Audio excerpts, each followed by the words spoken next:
Chapter 37. Waver furiously grabbed hold of Iskandar's cloak and yelled, "You bastard! How dare you make me lose face in front of so many people? You need to understand, I am the master." Iskandar scratched his ear with his thumb, feeling irritated by Waver's constant nagging since he left the stage. Repeating the same phrase over and over made Iskandar's ears almost numb. He grabbed hold of Waver's sleeve and lifted him high, staring at him with a pair of tiger-like eyes. Waver held the book tightly in his hands, feeling a bit scared as he saw Iskandar lifting him high. He stammered, What are you doing? You want to kill your master." Compared to his height and physique, Iskandar truly had a more commanding presence. Waver, trying to assert himself, said with a fierce tone, You shouldn't forget, I have a command seal." Iskandar dismissed his noble phantasm and stood on the ground. With a firm clap sound, he threw Waver onto the ground. He looked at Waver and said, "You arrogant guy, always talking non-stop. Is the reason you're participating in this war only to prove your own worth?" As Waver lay on the ground, he turned over and gazed upon Iskandar's serious expression. A feeling of unease washed over him, but he pushed it aside and asked, "So what? Do you want to teach me a lesson, Iskandar?" The king of conquerors looked at Waver with a confused expression and said, "I am not a teacher. I have no interest in teaching you. I find it strange, with so many magnificent mountains and rivers waiting for you to explore and conquer. Why do you limit yourself to such a small world? Don't you find it too narrow and suffocating?" Waver sat up, looking at Iskandar with determination in his eyes. "So you still want to teach me a lesson? You don't understand. What small world? That's my whole world. I am a magus. Changing the meaningless aristocratic bloodline theory to be a great magus, praised and remembered by the world, is my wish." Waver raised his hand and revealed his command seal. "Do you still want to teach me? Do you want to experience the small world you mentioned and see how much restraint it has on you? If you have a wish, if you're afraid to leave early, then listen to me, listen to your master. Understand your own position." Iskandar remained silent. He looked down at Waver, this awkward, arrogant, and high-spirited teenager who was bound by a small world. It was like throwing a frog into a well, only able to see the narrow sky above, but unaware of the vastness of the universe. Suddenly, boom! A massive explosion erupted in the distance, the firelight casting an eerie glow on Iskandar and Waver's profiles. Iskandar moved closer to Waver, and Waver felt a twinge of fear, but his arrogant spirit would not allow him to be dominated by his own servant. Iskandar grabbed Waver's collar, holding him like a small wildcat, and stared at him for a long time. He then smiled, showing his white teeth, and spoke in a very serious tone. "The only thing that this king fear is that these legs will not reach the end of the starry sea. Do you understand how small is the world inside your heart? Is that all you have to say, rider? Are you simply trying to mock me? I will use my command seal to teach you a lesson. A servant should never talk back to their master," Waver shouted, baring his teeth and claws as he reached out to grab Iskandar's beard. Iskandar laughed, unfazed. "Go ahead, but the first night hasn't ended yet," he said. With a swift motion, he summoned his noble phantasm once more and rode the thunder, passing through the sky. "You son of a bitch, listen to me for a moment. Don't grab me like this, it's too embarrassing," shouted Waver, struggling against Iskandar's grasp. "Do you hear me? It's too embarrassing. Ha ha ha." Iskandar let out a burst of indifferent laughter as Waver's tears and the sound of his shattered self-esteem echoed through the sky. Kiritsugu is a complex individual. He is a good person, but at the same time, he can also be considered a dirty one. He is highly idealistic, but that also causes him to be more desperate. His dream is simple. He genuinely wishes for the happiness of all people in the world, nothing more. There is nothing inherently wrong with Kiritsugu's wish for peace in the world and for everyone to be happy. It is beautiful and innocent wish that many children have held in their hearts, but give up on as they learn about the harsh realities of the world. Persisting on this ideal can be difficult, but Kiritsugu chooses to hold on to this childlike dream, despite the challenges it presents.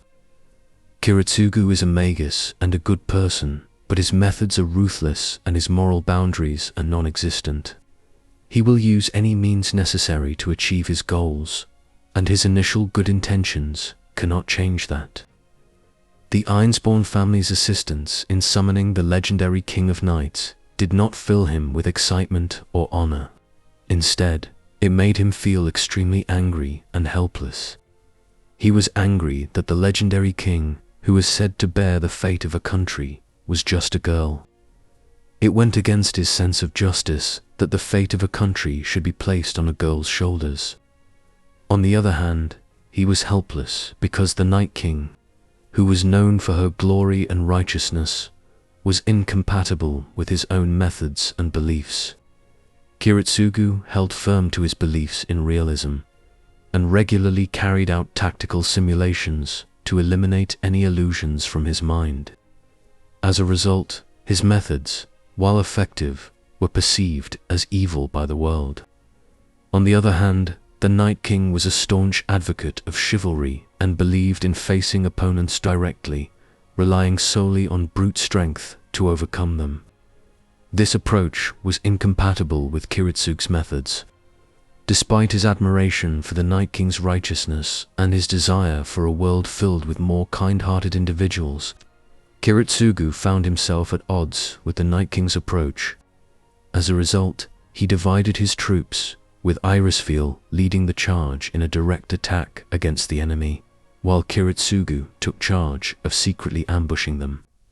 However, while Kiritsugu was lying in wait in a warehouse area, ready to use a sniper rifle to kill Kenneth and Waver, he was exposed by Shirou, though he realized he couldn't act recklessly now that he had been discovered. He was still somewhat annoyed that his plan had been foiled by Caster. But the series of actions that Caster took next made Kiritsugu's mood solemn. In the warehouse area, Caster revealed Lance's true name and then gradually launched a psychological attack, ultimately forcing Kiritsugu to retreat. To be honest, Caster is the servant that Kiritsugu likes the most and also has the best compatibility with.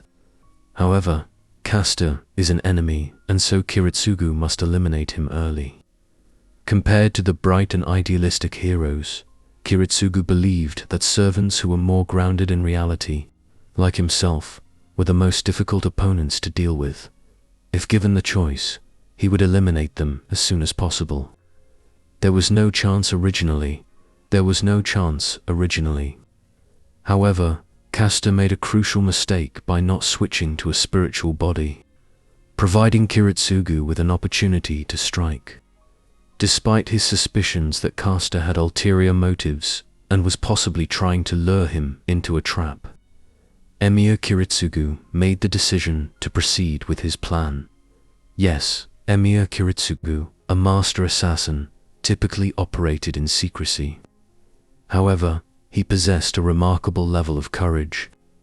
He tracked down Caster to his workshop and was taken aback to discover that the latter's workshop was in complete disarray and located in an isolated area outside of the residential zone. In response, Kiritsugu decided to destroy Caster's workshop using C for explosives. As he stood a distance away from the rubble, Emir Kiritsugu thought to himself that Caster and his master should be buried there together. However, just as he had this thought, two figures emerged from the fiery inferno. Kiritsugu stood on the street, lighting a cigarette in silence. He then spoke into the earpiece next to his ear. "Did you see it?" "I saw it," came the response from the other end of the earpiece. Kiritsugu asked, Can your eyes keep up? I can. Caster is not fast, the person on the other end replied. The person on Caster's back should be his master. Don't aim for the head, just hit the body and use the origin bullet to take him out, Kiritsugu instructed. I understand, Kiritsugu, came the reply. With no further communication from the other end of the headset, Kiritsugu spat out his cigarette and his face became as calm as the Dead Sea, as if reality had dulled all of his emotions. But was it not the fate of all humanity? To be forged in the fires of life, sharp-angled stones honed by each and every trial. But with each passing day, the edges softened, chipped away by the relentless hammer of reality, until they were nothing but smooth, rounded pebbles, forever changed by the journey. Cough, cough, cough. Kiritsugu heard the sound of a young girl beside him, pinching her nose and trying to wave away the smoke coming from his cigarette. He quickly extinguished his cigarette by crushing it underfoot. He then picked up the remains and disposed of them in the trash can nearby. Wrapping his coat tightly around himself, Kiritsugu turned and walked away. The autumn wind was bleak and cold, biting at his skin as he stepped out into the open.